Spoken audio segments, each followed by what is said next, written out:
مبارک وہ جو اب ایمان لایا، صحابہ سے ملا جب مجھ کو پایا، صحابہ سے ملا جب مجھ کو پایا۔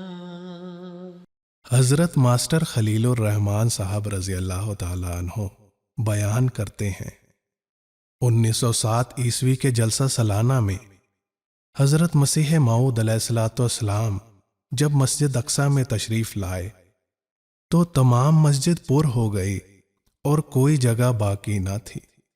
حضور کے ساتھ ڈاکٹر مرزا یعقوب بیگ صاحب تھے، ان کی بغل میں جانماز تھی۔ حضور علیہ السلام نے حکم دیا کہ جوتیاں لوگوں کی ہٹا کر جائے نماز بچھا دی جائے، جس پر شمال کی طرف ڈاکٹر صاحب مذکور اور ان کے بائیں طرف حضرت مسیح موعود علیہ السلام اور حضور کے بائیں طرف عاجز راکم نے نماز پڑھی۔ الحمدللہ الحمدللہ۔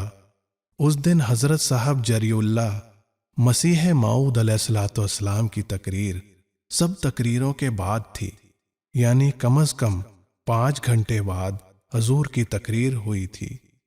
پہلے مقررین کی تقریر میں سے راکم نے کچھ نہیں سنا اور حضرت جری اللہ مسیح موعود علیہ السلام کی پاک صورت اور مبارک چہرے پر میری نظر تھی اور میں زار زار رو رہا تھا۔